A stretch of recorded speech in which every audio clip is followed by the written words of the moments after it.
আবারও স্বাগতম জানাচ্ছি অবজেক্ট ওরিয়েন্টেড প্রোগ্রামিং এর আরও একটি নতুন পর্বে। আজকে আমরা শিখব অ্যাবস্ট্রাক্ট ক্লাস এবং মেথড সম্পর্কে। তাহলে অ্যাবস্ট্রাক্ট ক্লাস এবং মেথড বলতে কি বোঝায় মূলত, অর্থাৎ অবজেক্ট ওরিয়েন্টেড প্রোগ্রামিং ল্যাঙ্গুয়েজ যখন তৈরি করা হয়, অর্থাৎ অবজেক্ট ওরিয়েন্টেড প্রোগ্রামিং ল্যাঙ্গুয়েজ একটা আমাদের বাস্তব জীবনের সাথে অনেকগুলো বিষয় কী করে, বাস্তব জীবনের সাথে মিল রেখে এই প্রোগ্রামিং ল্যাঙ্গুয়েজটা ইমপ্রুভ অথবা ডেভেলপ করা হয়েছে। তো এই অবজেক্ট ওরিয়েন্টেড প্রোগ্রামিংয়ে অনেক কিছু ইন্টারনাল ব্যাপার স্যাপার থাকে, যেগুলো আমরা কি একজন প্রোগ্রামার তার প্রয়োজন অনুসারে ব্যবহার করতে পারে। যেমন ধরেন এই অবজেক্ট ওরিয়েন্টেড প্রোগ্রামিংয়ের একটা বিষয় হচ্ছে অ্যাবস্ট্রাক্ট। তাহলে অ্যাবস্ট্রাক্ট আসলে কি, যখন কোনো প্রোগ্রামার নিজের ইচ্ছে মতো কোনো একটা ডেটা আছে কিন্তু সে কি অ্যাক্সেস দিবে না, অর্থাৎ প্রয়োজন অনুসারে কিছু অপ্রাসঙ্গিক ডেটা প্রোগ্রামার চাইলে কি নির্দিষ্ট কোনো ক্লাসের মধ্যে রেখে দিতে পারে। প্রয়োজন অনুসারে কোনো প্রোগ্রামার কিছু ডেটা কি করতে পারে, অর্থাৎ প্রয়োজন প্রাসঙ্গিক অনুসারে, অর্থাৎ এগুলো সে কোনো জায়গায় ইউজ করবে না, এমনি রাখতে চাচ্ছে। মানে প্রয়োজন অনুসারে কোনো প্রোগ্রামার কিছু ডেটা তার অর্থাৎ কোড একটা ক্লাসে এমনি রেখে দিতে পারে। সে চাচ্ছে যে এগুলো কোনো চিলড্রেনকে কি দেবে না, অ্যাক্সেস দিবে না। তখন যে ক্লাসের মধ্যে ডেটাগুলো স্টোর করে রাখা হয় সেটা হচ্ছে অ্যাবস্ট্রাক্ট ক্লাস। ওকে, তাহলে অ্যাবস্ট্রাক্ট ক্লাসের কয়েকটা ডেফিনেশন আছে। যেমন অ্যাবস্ট্রাক্ট ক্লাস লিখতে গেলে স্বাভাবিক ক্লাসের মতো ক্লাস লিখলে হবে না। অ্যাবস্ট্রাক্ট ক্লাস লেখার নিয়ম হচ্ছে প্রথমে অ্যাবস্ট্রাক্ট লিখতে হবে, অ্যান্ড দেন অ্যাবস্ট্রাক্ট লিখার পর ক্লাস এবং ক্লাস নেম। ওকে, অ্যাবস্ট্রাক্ট ক্লাসের ভিতরে অ্যাবস্ট্রাক্ট যে কোনো একটা অবশ্যই মেথড ডিক্লেয়ার করতে হবে। কি অ্যাবস্ট্রাক্ট শুধু ক্লাস নিলে হবে না, অ্যাবস্ট্রাক্ট ক্লাসের ভিতরে স্বাভাবিক মেথডের সাথে সাথে একটা অ্যাবস্ট্রাক্ট ক্লাস মাস্ট বি নিতে হবে। অ্যান্ড দেন আরও একটা ব্যাপার হচ্ছে অ্যাবস্ট্রাক্ট ক্লাসের কী করা যায় না, কোনো অবজেক্ট তৈরি করা যায় না। কার কোনো অবজেক্ট তৈরি করা যায় না? অ্যাবস্ট্রাক্ট ক্লাসের কোনো অবজেক্ট তৈরি করা যায় না। সেটা যদি কেউ অ্যাক্সেস করতে চায়, চিলড্রেন তৈরি করার মাধ্যমে কী করা যায়, অ্যাক্সেস করতে হয়। ওকে, তাহলে আমরা নেক্সট স্লাইডে যাচ্ছি। তাহলে দেখুন অ্যাবস্ট্রাক্ট ক্লাস এবং মেথড। তাহলে অ্যাবস্ট্রাক্ট ক্লাসে কমপক্ষে একটি অ্যাবস্ট্রাক্ট মেথড থাকে। অ্যাবস্ট্রাক্ট ক্লাস থেকে একটি আমরা কোনো অবজেক্ট তৈরি করতে পারি না, বরং পরিবর্তে অ্যাবস্ট্রাক্ট ক্লাসের চাইল্ড ক্লাসের মধ্যে আমরা অ্যাবস্ট্রাক্ট মেথড সমূহকে কী করতে পারি, ডিফাইন করতে পারি। অর্থাৎ এই ক্লাসটার কোনো কী করা যায় না, অবজেক্ট তৈরি করতে পারবেন না আপনি, কিন্তু এর চাইল্ড ক্লাস তৈরি করতে পারবেন। চাইল্ড ক্লাসের মধ্যে মেথড সমূহকে কী করা যায়, ডিফাইন করা যায়, এবং প্রয়োজন অনুযায়ী চাইল্ড ক্লাসে অবজেক্ট তৈরি করা যায়। চাইল্ড ক্লাসের মধ্যে পারা যায়, কিন্তু মূল অ্যাবস্ট্রাক্ট ক্লাসে কোনো অবজেক্ট তৈরি করা যায় না। অ্যাবস্ট্রাক্ট মেথড শুধুমাত্র অ্যাবস্ট্রাক্ট ক্লাসের মধ্যে ব্যবহার করা হয়। কোথায় ব্যবহৃত হয়? অ্যাবস্ট্রাক্ট মেথড শুধুমাত্র অ্যাবস্ট্রাক্ট ক্লাসের মধ্যে ব্যবহার করা যায়। অ্যাবস্ট্রাক্ট মেথডের মধ্যে কোনো কোড ডিফাইন করা থাকে না, শুধুমাত্র মেথডের নাম এবং আর্গুমেন্ট ডিক্লেয়ার করা থাকে। মেথডের নাম, এই ব্যাপারটা খুব জরুরি। অ্যাবস্ট্রাক্ট মেথডের মধ্যে কোনো কোড ডিফাইন করা থাকে না। অর্থাৎ অ্যাবস্ট্রাক্টের ভিতরে যদি কোনো ফাংশন নেন, সোজা বাংলা কথায় অ্যাবস্ট্রাক্টের মধ্যে যদি আপনি কোনো নেন, ফাংশন নেন, ফাংশন যেটা সেটাকেই বলা হয় মেথড। কোনো ফাংশন নেন, ওই ফাংশনের ভিতর কোনো কোড রাখতে পারবেন না, ফাংশনটা হবে এতটুকু। যেমন ধরেন আমি একটা ফাংশন নিচ্ছি, কী নিব, স্কাই ফাংশন নিয়ে প্রথম বন্ধনী দুইটা দিয়ে অ্যান্ড করে দিতে হবে, সেকেন্ড ব্র্যাকেট দিতে পারবেন না, প্রথম বন্ধনী দুইটা দিয়ে অ্যান্ড। অর্থাৎ স্কাই নামক একটা মেথড অথবা ফাংশন নিলে স্কাই লিখলেন, প্রথম বন্ধনী দিয়ে কোটেশন, শেষ, এতটুকুই। কিন্তু ওই মেথডকে যখন চিলড্রেন ক্লাসে কাজ করা হবে, তখন ওই সেম মেথডকে কি করা যায়, মডিফাই করা যায়। তাহলে আমরা এখন দেখবো সেটা। অ্যাবস্ট্রাক্ট ক্লাসে আমি চলে যাওয়ার জন্য প্রথমে অ্যান্ড দিলাম, তারপর এখানে দেখুন, এখানে আমি জাস্ট পিএসপি স্ট্রাকচার নিলাম এবং অ্যাবস্ট্রাক্ট ক্লাস নিলাম। অ্যাবস্ট্রাক্ট লিখতে হয় কীভাবে, ABSTRACT, অনেক ক্ষেত্রে এভাবে একটু বড় করে নিলাম, ABSTR, অ্যাবস্ট্রাক্ট। ওকে, ABSTRACT, অ্যাবস্ট্রাক্ট ক্লাস ট্রাক। তাহলে আমরা এখন কাজ করবো কি, ধরুন একটা ট্রাক, আচ্ছা ট্রাক না দিয়ে এখানে দিতে পারি আমি ট্রাক, বাস দিলাম। ওকে, বাস, কার, ধরুন একটা কার। ওকে, তাহলে এই কারটা একটা কার, ধরুন আপনার একটা কার, ওই কারটা 1 লিটার তেল দিয়ে 20 কিলোমিটার যায়। সেম আগের উদাহরণ, একটা কার 1 লিটার তেল দিয়ে 20 লিটার যায়। তাহলে আমরা অ্যাবস্ট্রাক্ট ক্লাসও তৈরি করব, মডিফাইও করব, সাথে সাথে 5 লিটার তেল দিয়ে অথবা 10 লিটার তেল দিয়ে কতটুকু যায় এই ইকুয়ালটাও করব। অর্থাৎ একটা কার যদি 1 লিটার তেল দিয়ে 5 কিলোমিটার যায়, 10 লিটার তেল দিয়ে 10 লিটার তেল দিয়ে কত কিলোমিটার যাবে, 5 গুণ 10 50। সিম্পল হিসাবটা ও করব, সাথে সাথে আমরা কি করব, অ্যাবস্ট্রাক্ট ক্লাস সম্পর্কেও বুঝবো, জানবো। ওকে, তাহলে অ্যাবস্ট্রাক্ট ক্লাসের মধ্যে কি নিতে হয়, একটি হলো কমপক্ষে অ্যাবস্ট্রাক্ট মেথড নিতে হয়। মেথডটা কীভাবে নিতে হয়, লিখতে হবে এভাবে আগের মধ্যে ABSTRACT অ্যাবস্ট্রাক্ট, এরপর লিখতে হবে abstract public function PUBLIC public FUNCTION function, এরপর এর নাম দিতে হবে। তাহলে যেমন ধরেন এখানে CALC অর্থাৎ ক্যালকুলেট, কাল TANK ট্যাঙ্ক VAL।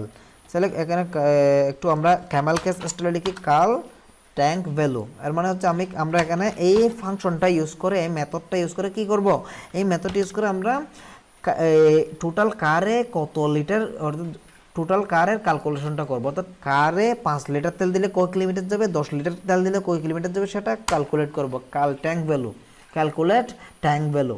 ওকে, এর মানে তাহলে এটা একটা কি অ্যাবস্ট্রাক্ট ক্লাস। কীভাবে তৈরি করা হয়, প্রথমে লিখতে হবে অ্যাবস্ট্রাক্ট পাবলিক ফাংশন, তারপর ওই মেথডের name.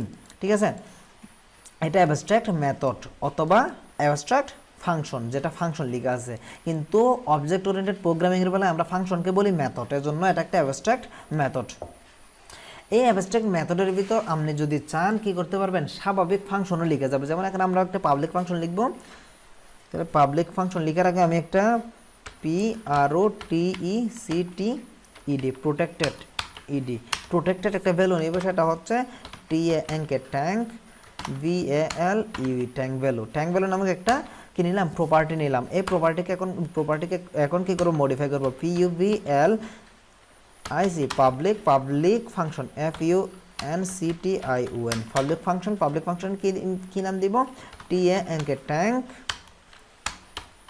Tank VALUE tank value. এটা একটা স্বাভাবিক ফাংশন। ওকে, তাহলে ট্যাঙ্ক ভ্যালু এই ট্যাঙ্ক ভ্যালু এবং এই ট্যাঙ্ক ভ্যালু দুইটা যেহেতু এক হয়ে যাচ্ছে, এখানে আমরা লিখতে পারি সেট ট্যাঙ্ক ভ্যালু, সেট টি বড় হাতে দিলাম, সেট ট্যাঙ্ক ভ্যালু। ওকে, তাহলে এই ভেরিয়েবল এই মেথডটা যখন রান হবে, এর ভিতরে আমি নিলাম VALUE, এটা ডাইনামিক করলাম। ডাইনামিক করার পর এখানে লিখবো হচ্ছে $this নেম না TANK tank VA tank value is equal to, এখানে ডলার সাইন দিতে পারবো না, দিস কিওয়ার্ড ব্যবহার করলে কি ইউজ দেওয়া যায় না, ডলার সাইন দেওয়া যায় না, সরাসরি লিখতে হয় tank value is equal to এই ভ্যালুটা অ্যাসাইন করে দিব। তাহলে এটা হচ্ছে আমার ট্যাঙ্কে কতটুকু তেল আছে সেটা ডিফাইন করবে সেট ট্যাঙ্ক ভ্যালু। এখানে আমি যত দিব সেটা হবে আমার কারের ট্যাঙ্কে কতটুকু আছে তেল, সেটা আমরা এভাবেই কি ডিফাইন করবো এই ফাংশনটা, এই মেথডটা ইউজ করে। ওকে, তাহলে এরপর অ্যাবস্ট্রাক্ট ফাংশনটা তৈরি করা হয়েছে। এখন আমরা চাইলে কি করতে পারবো না, চাইলেও এখানে একটু আমি স্পেস দিয়ে নিই যাতে দেখতে সুন্দর লাগে। এখন আমরা চাইলেও একটা কাজ করতে পারবো না, সেটা হচ্ছে এই অ্যাবস্ট্রাক্ট ক্লাসের অবজেক্ট তৈরি করতে পারবো না, কারণ এটা অবজেক্ট তৈরি করা যায় না। ওকে, কিন্তু আরেকটা কাজ করতে পারবো, সেটা কি, যে কাজটা করতে পারবো সেটা হচ্ছে এই অ্যাবস্ট্রাক্ট ক্লাসের কারের অবজেক্ট তৈরি করতে পারবো। যেমন ধরেন কার অনেক প্রকার হইতে পারে, টয়োটা হইতে পারে, তারপর টেসলার কার হইতে পারে, অথবা BMW হইতে পারে। ওকে, আমরা এটার ভিন্ন কয়েকটা চিলড্রেন তৈরি করব। যেমন লিখলাম যে CLASS ক্লাস TUYTA টয়োটা বানানো ভুল হইতে পারে, টয়টা লিখে ফেলছি, BMW দিব, প্রথমে BMW এই ক্লাসটাকে প্যারেন্ট ডিফাইন করে দিতে চাইলে আমরা কি লিখব, EXTENDS BMW এক্সটেন্ড কার। তাহলে একজন আরেকজনের মধ্যে একটা রিলেশন বিল্ড হয়ে গেল। এখন আমরা ডিফাইন করে দিব এই BMWটার কি, BMWটার ট্যাঙ্ক ভ্যালু কতটুকু, BMWটার ট্যাঙ্ক ভ্যালু কতটুকু লেখার জন্য এখানে এই ফাংশনটা আমরা কি করব, ইউজ করব। তাহলে এখানে লিখব PUBLIC public FUNCTION public function cal tank value, অর্থাৎ ক্যালকুলেট ট্যাঙ্ক ভ্যালু। এর ভিতরে এসে কি করো, ট্যাঙ্ক ভ্যালুটা সেট করো $TH দিস কিওয়ার্ড ইউজ করলাম। এরপর দিব হচ্ছে TANK V tank value is equal to অর্থাৎ বিএমডাব্লিউ ধরেন 1 লিটার তেল দিয়ে আমি ধরলাম 17 কিলোমিটার যায়, 17 ইন্টু আমরা দিতে পারি this tank value is equal to 17 into আচ্ছা শুধু 17 দিলে মেবি অ্যাসাইন হবে ডেটাটা। তাহলে ট্যাঙ্ক ভ্যালু দিলাম কত 17 মানে হচ্ছে 1 লিটার তেল দিয়ে 17 কিলো। আচ্ছা তাহলে দেখুন tank value is equal to 17। আচ্ছা এখানে একটা প্রবলেম, সেটা হচ্ছে এখানে tank value is equal to 17 দিলাম। তাহলে tank value is equal to 17 মানে এটা কি বললাম আমি, একটু খেয়াল করুন। ট্যাঙ্ক ভ্যালুটা আমরা আগে থেকেই পাচ্ছি, কোথায় পাচ্ছি, আমরা অ্যাবস্ট্রাক্ট ক্লাসের মধ্যে পাচ্ছি। ট্যাঙ্ক ভ্যালুটা ধরেন 5 লিটার, অর্থাৎ আমার কারে তেল আছে 5 লিটার, 1 লিটার দিয়ে 17 কিলোমিটার যায়, তাহলে 5 লিটার দিয়ে কত যাবে, 17 গুণ 5, সিম্পল হিসাব। তাহলে এই ফাংশনটা কল করার মাধ্যমে আমরা ট্যাঙ্ক ভ্যালুর সাথে 17 গুণ করলাম, অর্থাৎ 1 লিটার দিয়ে যদি 17 কিলোমিটার যায়, 5 লিটার দিয়ে 5 গুণ 17 হবে, এটা যদি 7 হয় 7 গুণ 17 হবে, এভাবে একটা কি ডাইনামিক রেঞ্জে আমরা ডেটা পাবো। তাহলে এতটুকুই। তাহলে এটাকে আমরা রিটার্ন করি। আরেকটা কথা, এই পাবলিক ফাংশনটাকে কি করতে হবে, এটা রিটার্ন করতে হবে, নাহলে আমরা এর নিচে ইউজ করতে পারবো না চিলড্রেনে। RETU রিটার্ন দিস, দেন এরপর এটাও কি রিটার্ন করব, RETU রিটার্ন দিস। এরপর আরেকটা চিলড্রেন তৈরি করতেছে এই কারের পর, আরেকটা চিলড্রেন তৈরি করবো, সেটা হচ্ছে TAS টেসলা। ওকে, তাহলে Tesla function FUNCTION function public লিখতে হবে প্রথমে। আচ্ছা এটা তো আমরা ক্লাসের সাথে প্যারেন্ট ক্লাসের সংযোগ ঘটাবো, তাহলে এখানে পাবলিক কেন লিখবো। আচ্ছা extend EXTENDS, extend EXTENDS, extends Tesla extends car. এরপর থার্ড ব্র্যাকেটে নিচে আসলাম, নিচে এসে এখানে লিখবো হচ্ছে PUBVLIC।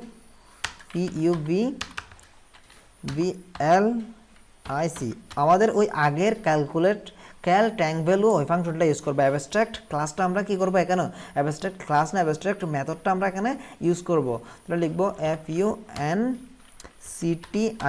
Function public function CAL tank value এর মধ্যে আসলাম। এটা যেহেতু টেসলা, এটার রিটার্ন করব TU return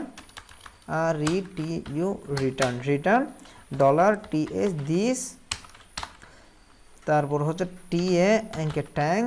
tank value into, এটা ধরেন 1 লিটার তেল দিয়ে যায় 29 কিলোমিটার, যেহেতু টেসলা, তাহলে ট্যাঙ্ক ভ্যালু ঠিক আছে।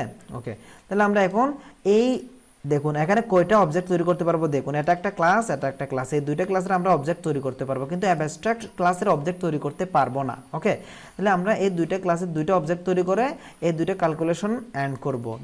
দুইটা ক্যালকুলেশন দুইটা অবজেক্ট তৈরি করার জন্য প্রথমে লিখলাম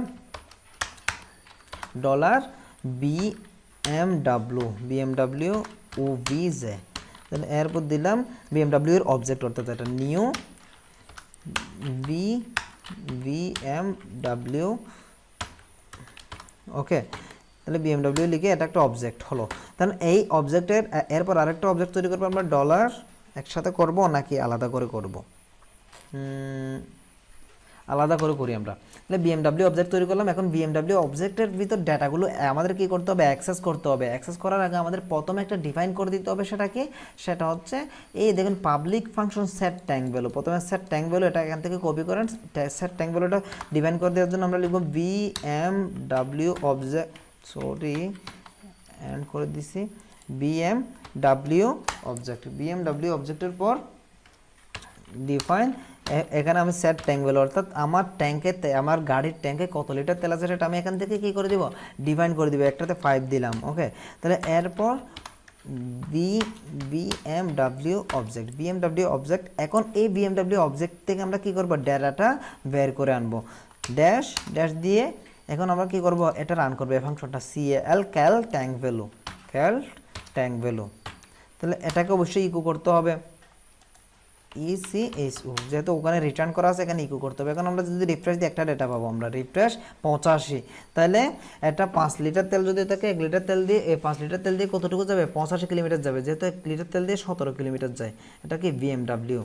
আচ্ছা এখানে আমরা আরেকটা ডেটা লিখে দিতে পারি, সেটা হচ্ছে BMW tank value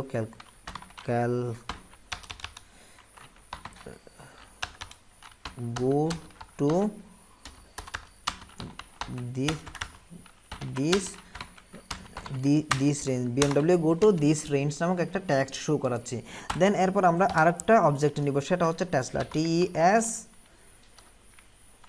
Tesla OVG নামক একটা অবজেক্ট নিলাম। তারপর এখানে আমরা এটা অবজেক্ট হিসেবে ডিফাইন করার জন্য প্রথমে লিখতেছি কি TESLA Tesla, new TES Tesla লিখে এখন প্রথম বন্ধনী এবং শুরু এবং শেষ করলাম। দেন এটা একটা অবজেক্টে পরিণত হলো। তাহলে এখানে লিখতে পারি TES টেসলা অবজেক্ট, এর ভিতরে থাকা কাকে ডিফাইন করো, এর ভিতরে থাকা set tank value Tesla function. এটা হচ্ছে কি সেট ট্যাঙ্ক ভ্যালু কত দিব আমরা, ধরলাম টেসলা আমার টেসলা কারটিতে 10 লিটার তেল বর্তমানে আছে, তাহলে 10 লিটার তেল দিয়ে কত যাবে, 1 লিটার দিয়ে তো 29 কিলোমিটার যায়। TES আরেকটা ফাংশন, আরেকটা মেথড আমাদের ডিফাইন করতে হবে, সেটা হচ্ছে CAL ট্যাঙ্ক ভ্যালুর ভিতরে আমরা কি করব, কোনো কিছু ডিফাইন করব না, জাস্ট এটা একটু ইকো করব। ইকো করার পর এখানে লিখলাম, এখানে স্পেস বেশি হয়ে গেছে, একটা দিলে এনাফ। এরপর লিখলাম হচ্ছে TES Tesla go to this range in this fuel, FEU fuel. Okay, এখন রিফ্রেশ দিলে আমরা দুইটার আউটপুট দেখতে পাবো, পার্স এরর, সিনট্যাক্স এরর। আচ্ছা, একটা ডট মিস হয়েছে, সেটা হচ্ছে কোন জায়গায়, এই জায়গায়। এখন রিফ্রেশ দেন, আউটপুট আমরা এখানে কি পাবো, আনকোডের ক্লাস টেসলা নট ফাউন্ড। আচ্ছা, আমরা কোনো টেসলা বানানটা ভুল করে ফেলছি, টেসলা কই, TASLA, এটা এখানে যে অবজেক্টটা তৈরি করা হয়েছে এটা TS জায়গায় আমি দিয়ে ফেলছি, এটা হচ্ছে প্রবলেম। দেখুন, আচ্ছা, আর একটা বিয়ারও দেওয়া দরকার, এখানে একটা প্রথমে বিয়ার দিয়ে নিই। ওকে, রিফ্রেশ। দেখুন প্রথমটা আসলে কি, BMW go to this range 85 Tesla go to this range in this fuel. তাহলে আমরা দুইটা আউটপুট পাচ্ছি। তাহলে অ্যাবস্ট্রাক্ট ক্লাস কেন অবজেক্ট হিসেবে অ্যাক্সেস করা যায় না সরাসরি? তাই এই অ্যাবস্ট্রাক্ট ক্লাসটাকে আমি যদি এমনি স্বাভাবিক অবজেক্ট যদি তৈরি করতে চাই, একটু খেয়াল করুন, কারটা হচ্ছে সরাসরি আমরা কি অ্যাবস্ট্রাক্ট ক্লাসকে অবজেক্ট হিসেবে যদি তৈরি করতে চাই, কার নিলাম, কারের ভিতর নিউ কার। ওকে, তাহলে এখন একটু দেখি আমাদের এটাকে অবজেক্ট হিসেবে তৈরি করা যায় কিনা। ফ্যাটাল এরর, আনকট এরর ক্যাননট কি লিখে আসছে সেটা, ক্যাননট ইনস্ট্যান্স অ্যাবস্ট্রাক্ট ক্লাস ইন কার। তাহলে কি এটার মানে হচ্ছে আমরা এই অ্যাবস্ট্রাক্ট ক্লাসটাকে কি করতে পারবো না, অবজেক্ট হিসেবে ডিফাইন করতে পারবো না। ওকে, তাহলে এরর আসলো, প্রথমে এরর আসলো। সো খেয়াল রাখবেন, এখানে অনেক ধরনের অ্যাবস্ট্রাক্ট ক্লাসের মধ্যে অনেক ধরনের কোড লেখা যায় যেগুলো সরাসরি অ্যাক্সেস করা যায় না। আর এটা প্রোটেক্টেডের জায়গায় যদি আমি প্রাইভেট করে নিই, তাহলে সবগুলো এরর এসে ভর্তি হয়ে যাবে। PRIVET private, PRIVET private tank বলে। এখন একটু খেয়াল করুন, রিফ্রেশের সাথে সাথে সবগুলো এরর। ওকে, কেননা প্রাইভেট প্রপার্টি চিলড্রেনরা কি করতে পারে না, অ্যাক্সেস করতে পারে না। এটা যদি প্রোটেক্টেড হয় তখন চিলড্রেনরা অ্যাক্সেস করতে পারে। সো আজকে টিউটোরিয়াল এতটুকু পর্যন্ত। ধন্যবাদ সবাইকে এতক্ষণ সাথে থাকার জন্য। আর প্র্যাকটিস করেন, ইনশাল্লাহ পারবেন। না পারলে আমাকে গ্রুপে নক দেন, আমি যতটুকু পারি আপনাদেরকে হেল্প করার চেষ্টা করব।